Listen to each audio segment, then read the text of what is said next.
నమస్తే అండి. ఒక ఆడపిల్ల గురించి చెబుతాను. ఓ ఇంటి ఆడపిల్ల గురించి రియల్గా జరిగింది. నేను చూసింది. నేను కూడా ఇష్టపడేటంత పుట్టింటిని గౌరవించే ఆడపిల్ల. చెప్పనా మరి? మరి ఈ రోజుల్లో ఎలా ఉంటున్నారండి? మనం దగ్గర వాళ్ళ సంబంధం మాట్లాడుకుందాం అనుకుంటాం. కుదరలేదనుకోండి, వారు చేసుకొని అంటామో లేకపోతే మనం చేసుకొని అంటామో. పిల్లలకి పెళ్ళిళ్ళు దగ్గర వాళ్ళే కదా అనుకున్నాం, కుదరలేదనుకో బంధాలు తెంపేసుకుంటున్నారు. వీరింటి మీద కాకి వారింటి మీద వాలకూడదు, వారింటి మీద కాకి వీరింటి మీద వాలకూడదు. అలాంటి రోజులు ఇవి కదండి. ఇలాంటి రోజుల్లో ఒక ఇంటి ఆడపిల్ల ఎంత ఘనంగా మరి చేసిందనేది మీకు చెప్పనా మరి? నలుగురు అన్నాదమ్ములకి ఒకతే ఆడపిల్ల. ఆడపిల్లను పెంచి పెద్ద చేసాక పెళ్లి వయసు వచ్చిన తర్వాత తండ్రి తమ్ముడు బామ్మర్దికి చేశాడు. అప్పుడు చిన్నమ్మ ఆడపడుసు అయింది కదా, మరి చిన్నమ్మ తమ్ముడే కదా. మరి అలా కొంతకాలం గడిచేటప్పటికి ఈ అమ్మాయికి పిల్లలే, ఆ అమ్మాయికి ఆడపడుసుకి బాబు. వాళ్ళ బాబుకి పాపను చేసుకుందాం అనుకున్నారు.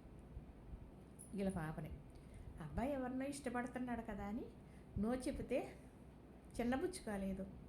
ఎన్ని తిరిగి వెళ్ళి వెనక్కి తనకు తగ్గ సంబంధం చూసుకుని పాపకు పెళ్లి చేసింది. పాప బిడ్డ తల్లి కూడా అయింది. మరి ఇష్టపడ్డ అమ్మాయిని చెయ్యాలి అంటే అవతల వైపు ఒప్పుకోవటం లేదని అమ్మాయిని కూడా తీసుకొచ్చి రెండు మేమే పెట్టుకుని చేస్తామని ఈ తల్లిదండ్రులు అన్నారు. వీళ్ళు కూడా చిన్నవాళ్లే, వీళ్ళదే పెద్ద మనసే. మరి ఈ ఆడపడుసు ఉంది కదండి, ఇంటి ఆడపడుసు చిన్నదే కానీ ఎంతో మంచి మనసు, చాలా పెద్ద మనసు తనది. ఎంతో మంచి మనసు, ఎంతో పెద్ద మనసు. ఏమంది, మీరు ఇంట్లో పెట్టుకుని అమ్మాయిని చేయటం ఏంటి? మా ఇంట్లో పెట్టుకుంటాను, నా అమ్మాయిలాగా మీకు సహాయపడతాను, కాళ్ళు కడిగి కన్యాదానం చేస్తాను అంది. తన ఇంట్లో పెట్టుకుంది. అన్ని ముచ్చట్లు చేసింది, అన్ని అచ్చట్లు చేసింది. అత్తమామల చేత కాళ్ళు కడిగించింది. పెద్దవారిని అన్నీ పెట్టి ఆడబిడ్డలాగా పంపింది. ఇంత మంచి మనసు ఇంటి ఆడపిల్లకి ఉన్నది అంటే ఆ ఇంటి వారి అదృష్టమా కాదా? మీరే చెప్పండి.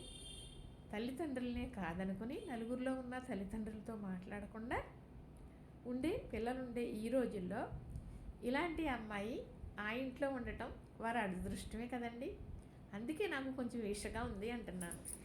నచ్చిందా మరి? లైక్ చేయండి, షేర్ చేయండి, సబ్స్క్రైబ్ చేయండి.